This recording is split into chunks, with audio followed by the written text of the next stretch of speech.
వీక్షకులందరికీ నమస్కారం.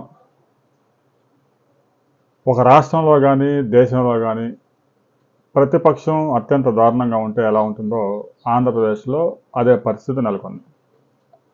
సహజంగా ప్రభుత్వం చేసే వివిధ కార్యక్రమాల్లో, అభివృద్ధి కార్యక్రమాల్లో, తీసుకునే నిర్ణయాల్లో లోపాలుంటే ఎత్తి చూపాల్సిన బాధ్యత ప్రతిపక్షం. అంటే ప్రజల పక్షాన గొంతు వినిపించేది ప్రతిపక్షమే.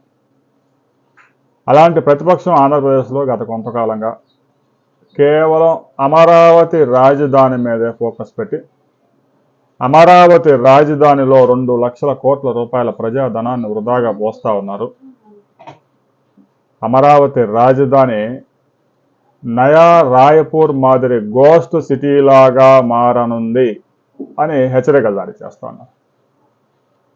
22 సంవత్సరాల కిందటే ఏర్పాటైన నయా రాయపూర్ సిటీ రాయపూర్కి దూరంగా నిర్మించారు. ప్రభుత్వ కార్యాలయాలు నిర్మించారు.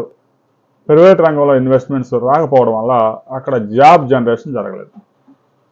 అందుకే రాయపూర్ నుంచి నయా రాయపూర్ వెళ్ళి ఉద్యోగులు అక్కడ ఉద్యోగం చేసుకుని మరలా సాయంత్రానికి క్లోజ్ చేసుకుని రాయపూర్కి వస్తూ ఉన్నారు. దీంతో నయా రాయపూర్ నగరం గోస్ట్ సిటీగా మారిపోయింది. పగలు మాత్రమే జనసంచారం, సాయంత్రం చీకటి పడితే ఎటోళ్ళు వెళ్ళిపోతా ఉన్నారు. అలాగే అమరావతి రాజధాని మారబోతా ఉంది అంటూ వైసీపీ నేతలు హెచ్చరికలు జారీ చేస్తూ ఉన్నారు. నయా రాయపూర్కి అమరావతికి గనక మనం పోలికలు పరిశీలించినట్లయితే అమరావతి రాజధానిలో ఇప్పటికే 3 యూనివర్సిటీలు పనిచేయడం ప్రారంభించాయి.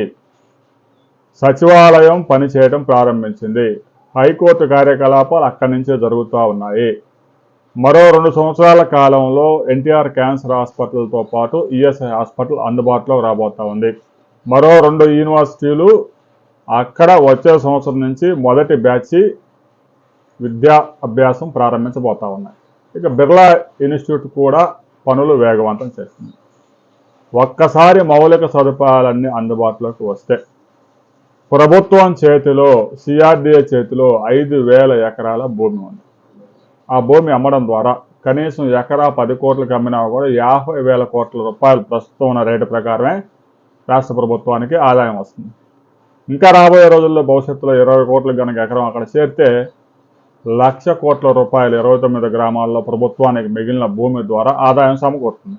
అంటే ఆ ప్రాంతంలో డెవలప్మెంట్ చేయడానికి ఎంతైతే ఖర్చు చేశారో ఆ ఖర్చు మొత్తం ఆ భూమి అమ్మడం ద్వారా సిఆర్డీఏకి, రాష్ట్ర ప్రభుత్వానికి సమకూరుతుంది.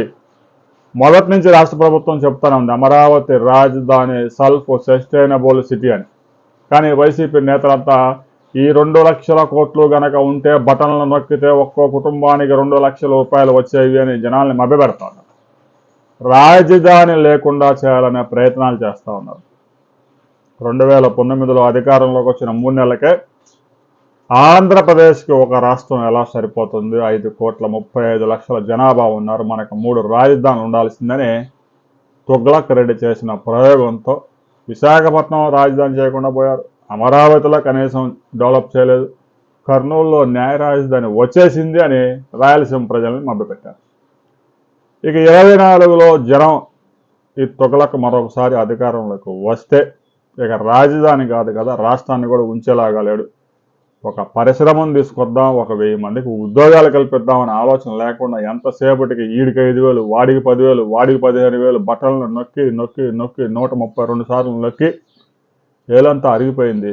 ప్రతిపక్ష హోదా కూడా లేకుండా చేశారు జనాలు. కానీ వాళ్ళ మైండ్ సెట్ మాత్రం ఇప్పటికీ మారడం లేదు.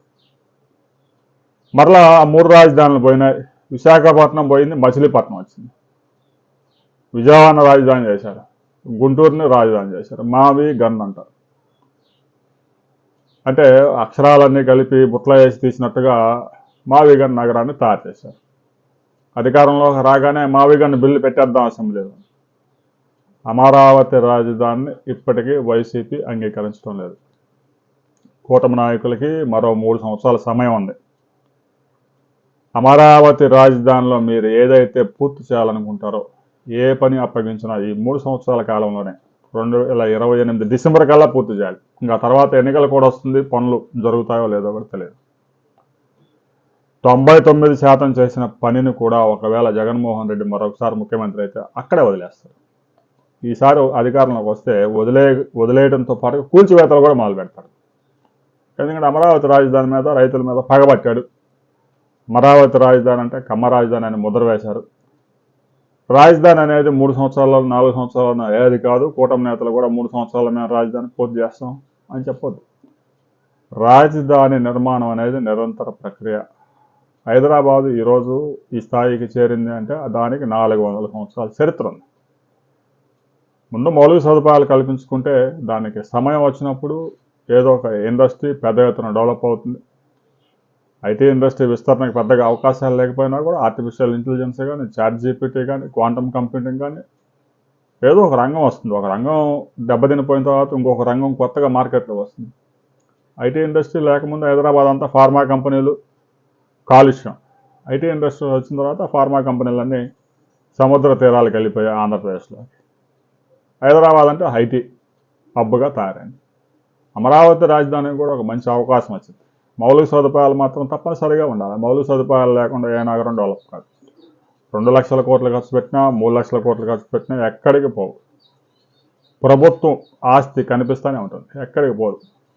Capital investment. ఇక అమరావతి రాజధానిలో చదరపు అడుక్కి 8,000 రూపాయలు ఖర్చు చేస్తూ ఉన్నారని చెప్పేసి జగన్మోహన్ రెడ్డి చెప్తాను.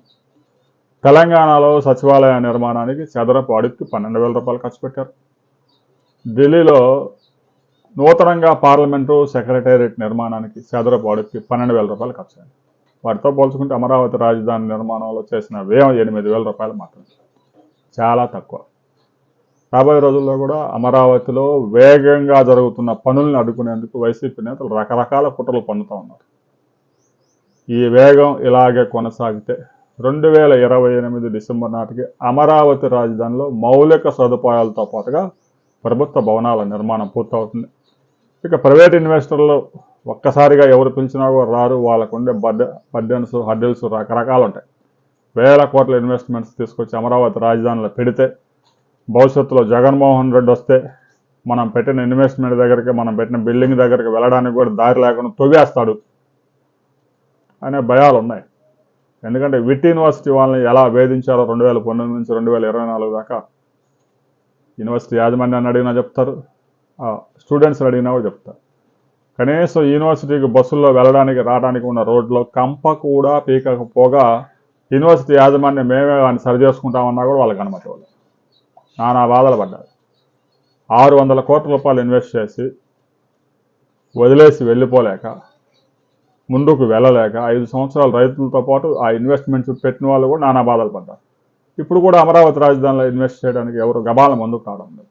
ఏదో విశాఖపట్నం, తిరుపతి, నెల్లూరు ఆ ప్రాంతాల్లో ఇన్వెస్ట్ చేసుకుంటూ ఉన్నారు. అమరావతి రాజధానిలో ప్రభుత్వ కార్యకలాపాలతో పాటు జాబ్ జనరేషన్ కనుక జరగకపోతే నయా రాయపూరే అవుతుంది. ఉద్యోగులు ఇప్పుడు తెలంగాణ నుంచి, హైదరాబాద్ నుంచి ఆంధ్రప్రదేశ్ సచివాలయంలో ఉద్యోగాలు చేసుకుని వీకెండ్ కాగానే రైలు ఎక్కే వెళ్ళిపోతున్నారు. వాళ్ళు రిటైర్డ్ అయిపోతారు, ఇంక ఇటు తిరిగి చూడరు. ఎవరికైనా అమరావతి రాజధానిలో జాబ్ జనరేషన్ అయితేనే అక్కడ ఇల్లు నిర్మించుకోవాలని ఆలోచన వచ్చింది.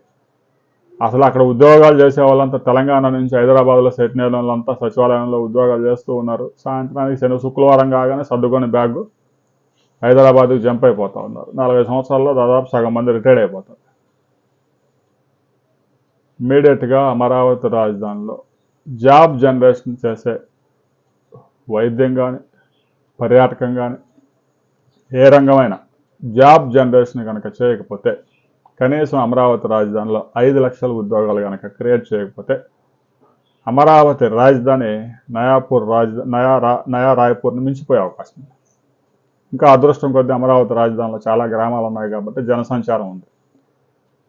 ఆ గ్రామాల్లో కూడా ఉద్యోగాల కోసం బెంగళూరు, పూణే, హైదరాబాదు, చెన్నై, అమెరికా వెళ్ళిపోయారు. వృద్ధులు మాత్రమే మిగిలారు. రాబోయే రోజుల్లో అమరావతి రాజధానిలో జాబ్ జనరేషన్ మీద ప్రధానంగా ఫోకస్ పెట్టాలి. ఇన్వెస్ట్మెంట్స్ మొత్తం విశాఖపట్నం వెళ్ళిపోతూ ఉన్నాయి.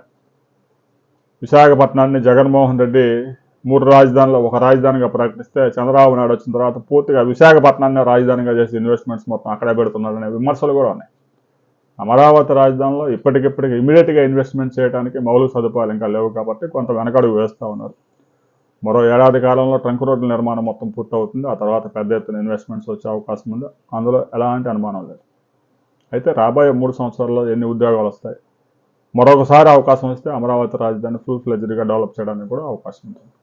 జగన్మోహన్ రెడ్డి వస్తే అమరావతి రాజధాని ఉంచుతాడా పీగుతాడా అనే విషయాన్ని ప్రతి ఒక్కరూ కామెంట్ చేయండి.